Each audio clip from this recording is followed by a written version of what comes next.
না না জিৎ না জিৎ খুশি করতে পারছে না, দেব খুশি করতে পারছে।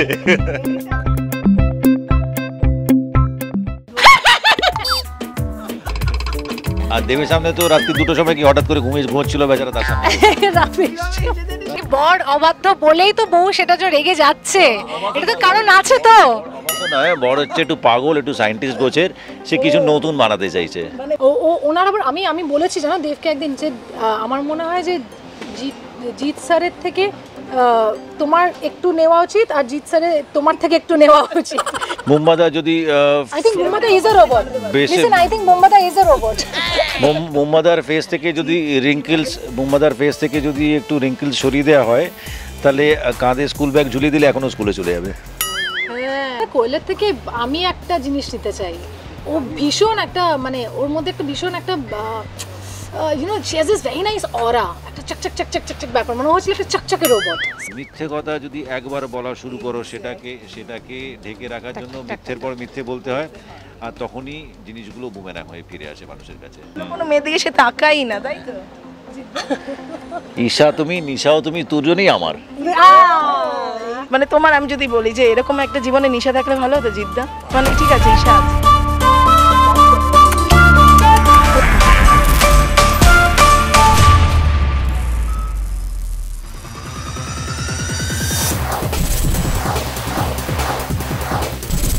হিরো মানে আমরা সকলে জানি যে সে উঠবে, সকলকে বাঁচাবে, কিন্তু এটা 2024, তাই শুধু স্পাইডারম্যান বা সুপারম্যান নিয়ে কেন কথা হবে? আমাদের সঙ্গে যখন আছে স্পাইডার ওম্যান, সেটা কিন্তু কেউ কথা বলছে না। হ্যাঁ, নিশা রয়েছে, তাই না জিৎ? একদম একদম তাই। রঙ নিয়ে আমরা কথা বলছি, সকলে বুঝতেই পারছেন, এবং আমাদের সঙ্গে রয়েছে জিদ্দা এবং রুক্মিণী। দুজনের মধ্যেই আজকে সকাল থেকে প্রচুর ইন্টারভিউ দিয়ে কেউ টায়ার্ড নয়, কিন্তু ব্যস্ততা প্রচণ্ড। কিন্তু যেটা কথা বলছিলাম শুরুতে, এই যে আমরা দেখছিলাম শুরুতে, আমি এটাই মাথায় এলো যে আমি তো দেখছি প্রথমবার স্পাইডার ওম্যান দেখছি, আমরা এত এত কথা বলি, এটা কিন্তু বেশ ভালো লাগার জায়গা, তাই তো? অফকোর্স এই ফিল্মটা বানানোই হয়েছে ওই সুপার ওমেনের জন্যই। ওই সুপার ওমেন যখন আসবে, সে কী কী কেরামতি দেখাবে পুরো ফিল্ম জুড়ে, সেটা নিয়েই গল্প মূলত। অ্যান্ড নিশাকে সুপার ওমেন হিসেবে আমার মনে হয় অলরেডি দর্শকের প্রতিক্রিয়া চলেছে। আমার তো বেশ ভালো লেগেছে যখন কাস্টিং করেছি তবে থেকে, এবং আমি সব জায়গায় বলছি, এখানেও বলছি যে এই ফিল্ম দেখার পরে যদি একটা চরিত্র মনে রেখে কেউ বাড়িতে নিয়ে যাবে, সেটা হচ্ছে নিশা।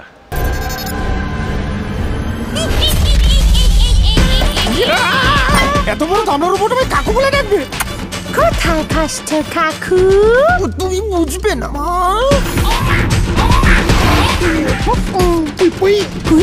বৌমা, আমি শ্বশুর, আমি কোলে উঠবো না। বাবা তুলে কোনো কথা নয়, বাবা তুলে কোনো কথা নয়। কচি বৌমার কোলে পুরো শ্বশুর দোলে।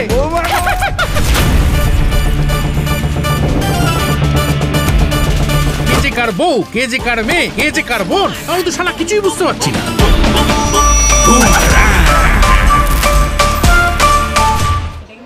প্রথম থেকে বলছে, এবং গতকালও বলেছেন এটা রুক্মিণীস ফিল্ম, মানে এটা একটা বড় প্রাপ্তি বোধহয়, তাই তো?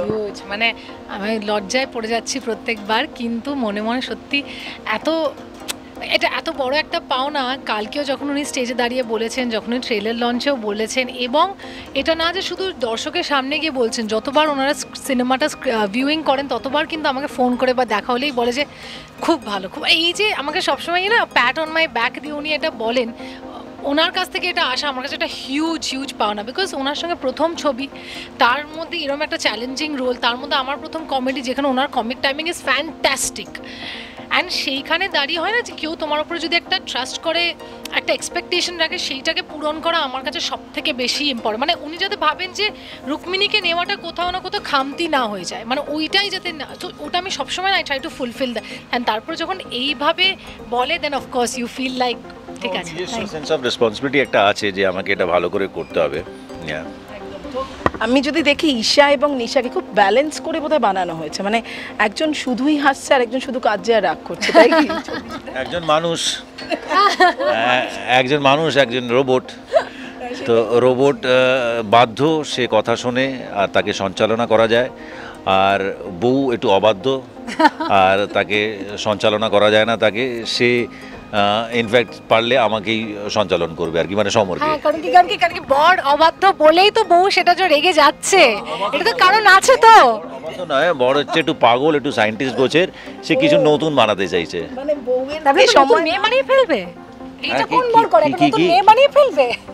চলো বেবি, এই তো বানিয়েছে, অন্য কাউকে তো বানায়। ওকে বানায়নি, নিজের বউয়ের মতনই দেখতে বানিয়েছে, ভাবো। অন্য কোনো মেয়ে দিকে সে তাকাই না, তাই তো? ঈশা তুমি, নিশাও তুমি, দুজনেই আমার। লাভলি। তোমার চার্জ হচ্ছিল? না না, চার্জ দিচ্ছিল, ওর বাংলাটা ঠিক আসে না। এসব কি উল্টো পাল্টা লোড করেছেন? নিজেকে আপনার বউ ভাবছে। আমি বউ ভাবছি? এই, আমি বউ না। এই শালা আমি এর মধ্যে নেই। নিশা তোর, ঈশাও তোর, আমি চললাম।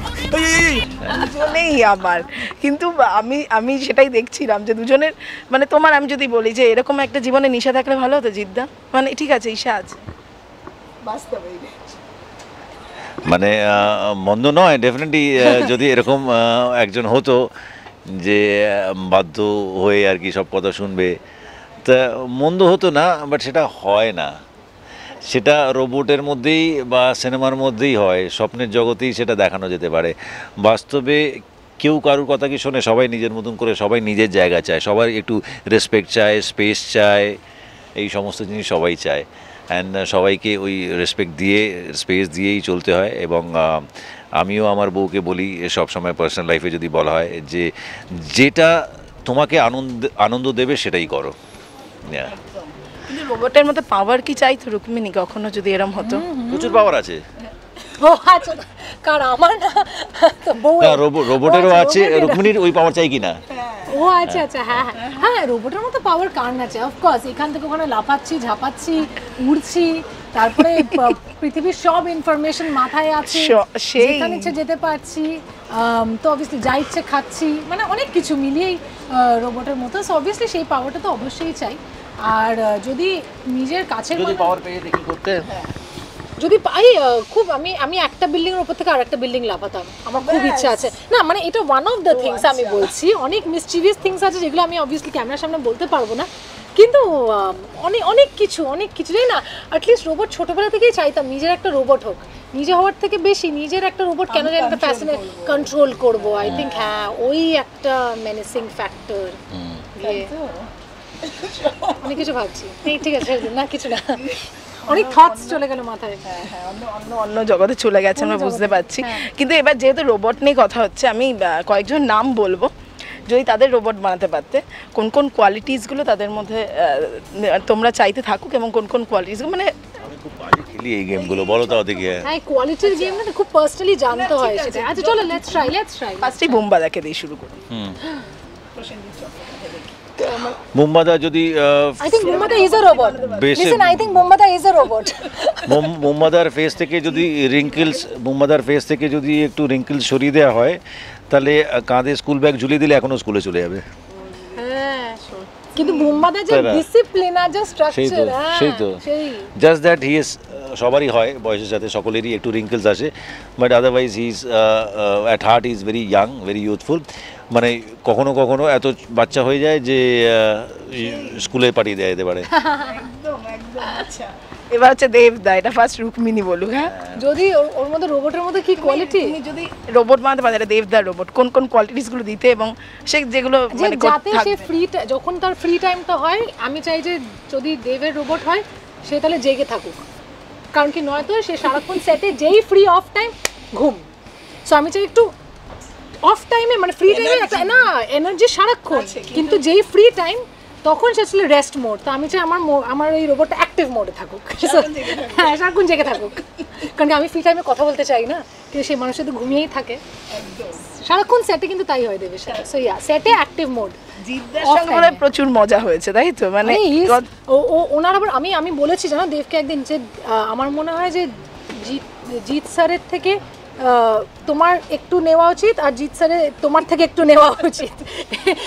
একটু আবার জিৎ স্যার ছিল বেশি এনার্জি, ওনার রোবটকে একটু ইনঅ্যাক্টিভ, একটু বলে একটু মানে স্লিপ কোনো মোড। কিছুতেই খুশি হচ্ছে না আর কি। না জিত খুশি করতে পারছে না, দেব খুশি করতে পারছে। হেডলাইন আছে, কিন্তু এটা খুব বাজে। ও গড না ঠিক আছে, আর দুটো চলে যায়। আচ্ছা কোয়েল, জিদ্দা কোয়েল, কোয়েল কোয়েলের মধ্যে কি? রোবট, যদি রোবট হ্যাঁ, যদি হতো কি? মানে এমনিতে যদি ডিপ্লোমেসি কারোর মধ্যে যদি বসিয়ে যদি রোবট বানানো হতো তাহলে কোয়েল টেমপ্লেট নিয়ে নিতে পারতো লোকে। হ্যাঁ, আচ্ছা আর রুক্মিণী? কোয়েলের মধ্যে আমার মনে হয় কোয়েলের থেকে আমি একটা জিনিস নিতে চাই। ও ভীষণ একটা মানে ওর মধ্যে একটা ভীষণ একটা you know she has this very nice aura, একটা চকচক চকচক চকচক ব্যাপার, মানে ও হচ্ছে একটা চকচকে রোবট। সো ওই ব্যাপারটা হ্যাঁ মানে সত্যি she has this, she has a very very Babli একটা ব্যাপার। সো সেই জিনিসটা হয়তো আমি ওর থেকে কোথাও না আমি যদি ওর থেকে নিতে পারতাম সেইটা আমি হয়তো ওর থেকে নিতাম। এবার এই সিনেমার ট্রেলার দেখে আমি কয়েকটা জিনিস বের করছি, সেগুলো বলবো সেগুলো কতটা হয়েছে। সেটা হচ্ছে মিথ্যে বল। আমরা এখানে দেখছি যে একটা মিথ্যে বলতো, তো সেটা হয়তো ভালোর জন্য, নিশা থেকে ঈশা, আমার শ্বশুরের অবৈধ সম্পর্ক, হ্যাঁ তাই তো, প্রচুর মিথ্যে কথা আছে। মিথ্যে কথাটা বলার কারণটা হচ্ছে যে সমর আর অয়ন মিলে একটা রোবট বানিয়েছে আর একটা নন ডিসক্লোজার এগ্রিমেন্টে আটকে আছে এবং সেটা ডিসক্লোজ কিছুতেই করতে পারছে না। সেটাকে ঢেকে রাখার জন্য নিজের পরিবারের লোকজনকে, মা বাবাকে, প্রতিবেশীকে, আত্মীয়কে, সকলকে কিছু না কিছু মিথ্যে কথা বলে ম্যানেজ করতে হচ্ছে। আর মিথ্যে কথা যদি একবার বলা শুরু করো সেটাকে ঢেকে রাখার জন্য মিথ্যের পর মিথ্যে বলতে হয়, আর তখনই জিনিসগুলো বুমেরাং হয়ে ফিরে আসে মানুষের কাছে। একদম। আমি এটাই জিজ্ঞাসা করছি, এটা কখনো হয়েছে জীবনে একটা মিথ্যে ঢাকতে গিয়ে পর পর বলতে হচ্ছে দুজনকে? আমি জেনারেলি খুব একটা মিথ্যে কথা বলি না। আমি জেনারেলি মিথ্যে কথা বলতে পছন্দ করি না। আর কখনো কখনো যদি মিথ্যে কথা বলতেও হয়, কারোর যদি তাতে ভালো হয় তখনই বলার চেষ্টা করি, আদারওয়াইজ অকারণে মিথ্যে কথা বলি না। ভালোর জন্য? হ্যাঁ, যদি ভালোর জন্য মিথ্যে কথা হয়, হামলেস যদি মিথ্যে হয় কোনো অসুবিধা নেই, আদারওয়াইজ মিথ্যে কথা প্রিফার করি না। আমি ছোটবেলায় হয়তো মা বাবার থেকে, স্পেশালি মায়ের থেকে বকুনি খাওয়ার জন্য হয়তো মিথ্যে কথা বলেছি, বাট আমি অ্যাকচুয়ালি যদি আমি মনে করার চেষ্টা করি আমি কিন্তু মিথ্যে কথাটা সেরকমভাবে বলি না। কারণ কি আমার মনে হয় যে একটা মিথ্যে বললে না তোমাকে অনেক কিছু মনে রাখতে হয়, সত্যি বললে ওটা একই থাকে। তো সেই জন্য আমার কোনো স্ট্রেস থাকে না। তো তার থেকে বলে সত্যি কথাটা বলো, নিয়ে জাস্ট এন্ড দ্য ম্যাটার।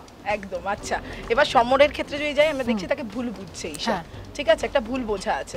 আমি যে এই ভুলটাকেও বুঝেছে কখনো, মানে তুমি এটা করছো না কিন্তু ভুল বুঝছে? হ্যাঁ হ্যাঁ, সে তো আর দেখবে সেই ইন্টারভিউতে হেডলাইনগুলোই তো তাই হয়, সব মনে, হ্যাঁ সব মনে, বলি এক বোঝে এক, অ্যাকচুয়ালি তাই। হ্যাঁ, বলবো রাম শুনবে শ্যাম। ওই যে তোমার হেডলাইনটা যেটা আসবে, কেউই খুশি করতে পারছে না, এই যে বলি এক বোঝে এক। কিন্তু আমি বলছি সবচেয়ে বড় ভুল খবর কি যদি জিজ্ঞাসা করে তোমাদের নিয়ে, এরকম কি সবচেয়ে বড় ভুল খবর? বিগত কয়েক বছরের মধ্যে ইন্ডাস্ট্রিতে যবে থেকে এসছি, যবে থেকে একটু সেলিব্রিটি স্ট্যাটাস পেয়েছি, তবে থেকে মিডিয়ায় অনেকবারই হয়েছে, অনেক কিছু লেখা হয়েছে, but I ignore it and move on. আমার বিয়ের থেকে শুরু করে সব কিছু নিয়ে আর কি অনেক কিছুই হয়েছে, সো দ্যাটস ওকে। একদম। আমার মানে ভুল খবর হয়তো এটা হতে পারে যে আমি শুধু একটা ক্যাম্পেই কাজ করবো আর কোনো ক্যাম্পে কাজ করবো, কিন্তু আমি যেখানে, আমি তো দেখছি আমি একমাত্র যে সব ক্যাম্পে কাজ করছি, এখানে একাধিক entertainment venture, Surinder film, Jeet film production, বম্বেতে কাজ করছি। তো আমি মনে হচ্ছে আমি তো সব দিকে কাজ করছি, কিন্তু এই একটা খবর, আমি সবার ঘরের মেয়ে, সত্যি। আচ্ছা লাস্ট, মানি নাকি মান, কোনটা পাওয়া বেশি কঠিন মান। এখন মান, মানি ইজ অলওয়েজ সেকেন্ডারি।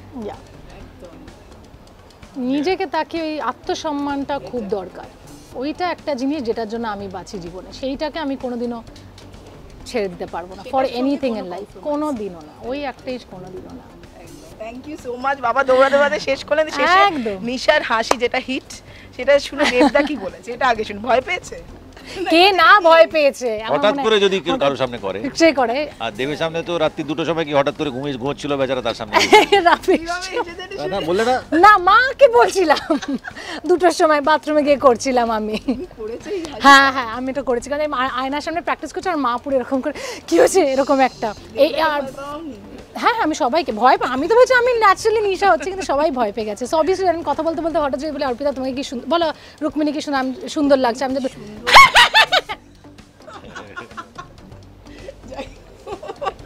এই নোটেই আই থিঙ্ক 7 তারিখ বুমারাং। এইভাবে হাসতে হাসতেই সকলে হল থেকে বেরোবে, এইটা কিন্তু বলাই যায়, তাই তো? ইয়েস ইয়েস, ভীষণ আনন্দের ছবি, ভীষণ মজার ছবি।